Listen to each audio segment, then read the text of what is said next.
Today, I will provide some important and useful information about student stress. Specifically, I will discuss the causes, effects, and means of diminishing negative aspects of stress. According to the Advances in Medical Education and Practice, 10 to 30% of students experience some degree of academic stress during their academic careers.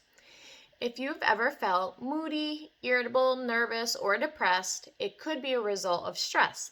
At any one time in your school life, you might have faced a stressful situation by ensuring you meet some type of deadline, perform well, or maintain positive interactions with your peers. In essence, everyone is going to experience moments of stress, and it can make or break you depending on how you handle it.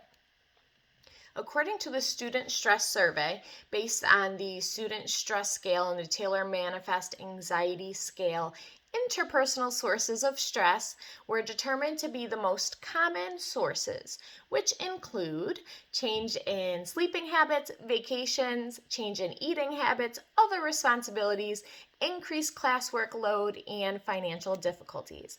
I know as another first year returning student to college, I myself have many stressors in my life, including academic and work life balance. But I find if I prioritize and find ways to diminish my stressors, I will be successful in my academic career.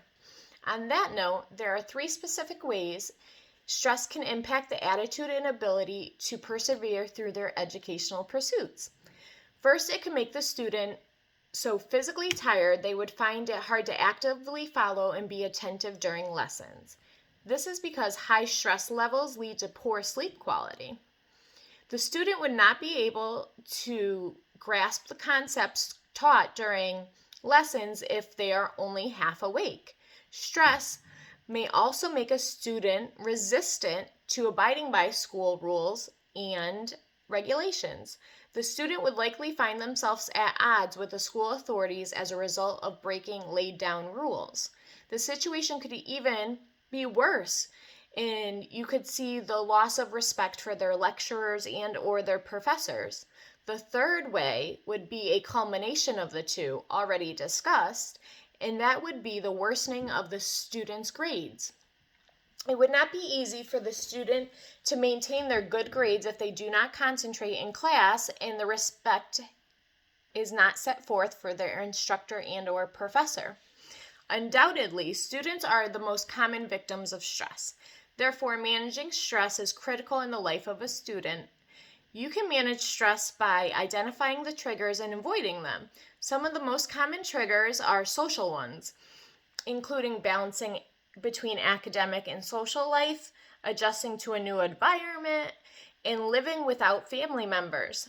By identifying the triggers, you can work towards eliminating negative stress and living a positive and fulfilling academic life.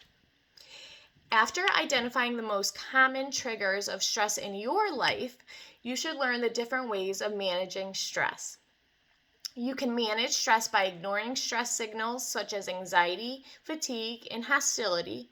Similarly, you can address stress by identifying its initial cause, differentiating between positive and negative stress, and managing through effective time management situations. According to researchers, managing time is one of the best strategies for managing stress. The time used for relaxation, work, or study should be well utilized to avoid case of stress. Staying positive is also another key factor in managing stress.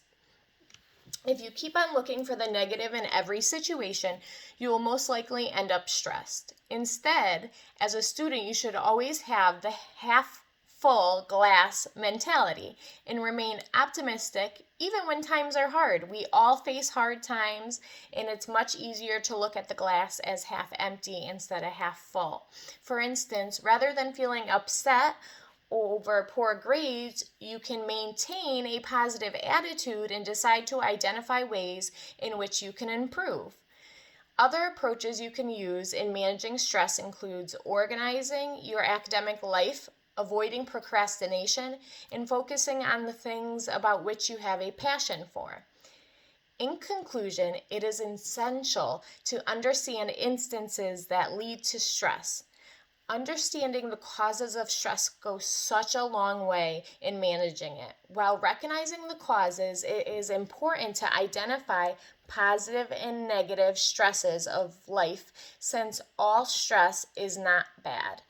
I have discussed the main interpersonal and intrapersonal causes of stress effects and methods for dealing with student stress. I agree that university is a stressful time for many of us, I myself included. But if you take control and work on relieving stress, you can truly enjoy student life to the fullest, and you won't be nearly as confused or stressed. Thanks so much for listening, everybody. Have a wonderful day.